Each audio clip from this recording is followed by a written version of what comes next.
उनके बारन को खींच के घसीटते हुए ले जानो, ये कदापि उचित नहीं है, क्योंकि माघ मेला में मार मेला होए ये नहीं। देखिए, सबसे बड़ी बात है कि शासन प्रशासन का ये विषय ही नहीं है। ये है कि अभी मुक्तेश्वरानंद जी महाराज सत्य को ज्यादा बोलते हैं। तो आप बताएं, आजकल सत्य बोलेंगे तो आपको खचोरा जाएगा, घसीटा जाएगा। तो सत्यवादी होना कलयुग में बड़ा दुख है। जो भी सत्य बोलता है उसको सजा मिलेगी। छत छीन कर लोग कम्बल दान करते हैं, सोचो क्यों? क्योंकि वोट बैंक बना रहे। तो मरे ना आम जनता, उसे बचाते रहेंगे लेकिन उसे सुरक्षित नहीं करेंगे। साधु को सताओगे तो क्या होगा? और सबसे बड़ी बात, अभी मुक्तेश्वरानंद महाराज जी से लड़ाई है, क्या उनके शिष्यों ने क्या किया? चोटी घसीट रहे, कोई जनेऊ तान रहा है। अरे ये कैसी अधिकारी। माघ मेला प्रयागराज में चल रहा है। 18 जनवरी को मौनी अमावस्या स्नान पर स्वामी अविमुक्तेश्वरानंद सरस्वती को स्नान नहीं करने देने पर बवाल मचा हुआ है। आरोप है कि स्वामी अविमुक्तेश्वरानंद सरस्वती के समर्थकों को पुलिस ने जमकर पीटा। वहीं स्वामी अविमुक्तेश्वरानंद अपने समर्थकों के साथ धरने पर बैठ गए हैं। इस बवाल के बीच लोगों के जहन में सवाल उठ रहा है कि देश में कितने मठ हैं और इनके शंकराचार्य कौन हैं। तो आइए जानते हैं इनके बारे में। भारत में 4 प्रमुख मठ हैं जिनकी स्थापना आदि शंकराचार्य ने देश के चारों दिशाओं में स्थापित किया था। उत्तर भारत के उत्तराखंड के चमोली जिले में ज्योतिर्मठ है। इनके वर्तमान में शंकराचार्य स्वामी अविमुक्तेश्वरानंद सरस्वती है। हालांकि इनके शंकराचार्य को लेकर विवाद बना हुआ है। इनके शंकराचार्य बनने को लेकर सुप्रीम कोर्ट में केस चल रहा है। देखिए, शंकराचार्य जो पद होता है, तो जो सरस्वती संपन्न है, जो नैष्ठिक ब्रह्मचारी है, जो जिसको गुरु के द्वारा और मंडलेश्वरों के द्वारा जो चयन करते हैं और जो व्यक्तिगत रूप से हर प्रकार का ज्ञान रखता है, धर्म से लेके शास्त्र से लेके जो दंड धारण कर सकता है, उसे शंकराचार्य सुनते हैं। देखिए, सबसे बड़ी बात है कि शासन प्रशासन का ये विषय ही नहीं है।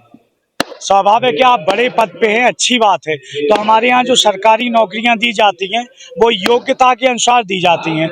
लेकिन अगर विप्र का बात हो या आप किसी शंकराचार्य मंडलेश्वर की बात की जाए, महंत की बात की जाए, तो वो ज्ञान संपन्न हो और ब्राह्मण हो और सबसे बड़ी बात है कि या बहुत बड़ा भक्त हो भगवान का, तब उसे पद दिया जाता है। ये है कि अभी मुक्तेश्वरानंद जी महाराज ऐसे विद्वान शंकराचार्य हैं कि वो वेद और शास्त्र के अनुसार चलने वाले हैं और सत्य को ज्यादा बोलते हैं। तो आप बताएं, आजकल सत्य बोलेंगे तो आपको खचोरा जाएगा, घसीटा जाएगा।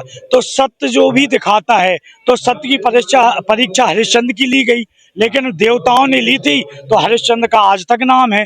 तो सत्यवादी होना कलयुग में बड़ा दुख है। जो भी सत्य बोलता है उसको सजा मिलेगी। शासन में आप वेश्या को वेश्या कह सकते हैं? नहीं कह सकते। तो सबसे बड़ी बात है कि पतिव्रता को पतिव्रता नहीं कहते।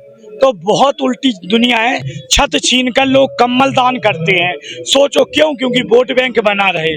तो मरे ना आम जनता, उसे बचाते रहेंगे लेकिन उसे सुरक्षित नहीं करेंगे और उसे व्यवस्थित नहीं करेंगे। आप कहीं भी देख लीजिए, किसी भी धाम में जाओ, मंडलेश्वरों के यहाँ हॉल के हॉल खाली पड़े और रोड पे कम्बल उड़ाने जा रहे 10-20, उन्हें ढांग मूत के देखो हम दानी है। तो बड़े बड़े लोग रोड खा रहे, सड़कें खा रहे, राशन खा रहे और फिर भी इनके पेट नहीं भर रहे। तो सबसे बड़ा परमात्मा है। महात्मा को सताओगे तो परमात्मा, साधु अवज्ञा कर फल ऐसा, जरे नगर अनाथ कर जैसा। साधु को सताओगे तो क्या होगा? और सबसे बड़ी बात, अभी मुक्तेश्वरानंद महाराज जी से लड़ाई है, क्या उनके शिष्यों ने क्या किया? चोटी घसीट रहे, कोई जनेऊ तान रहा है। अरे ये कैसी अधिकारी। बोलो, एक डॉक्टर से सीखो, दर्द की दवा देके 100 बार पूछता है कि आपको तकलीफ तो नहीं। आपकी कैसी शिक्षा, आपकी कैसी सरस्वती। आप इतने भौकाल में खो गए कि कौआ बन गए, सीता माता की चोंच दे रहे हो आके। तो आपको कहीं नहीं बख्शा जाएगा।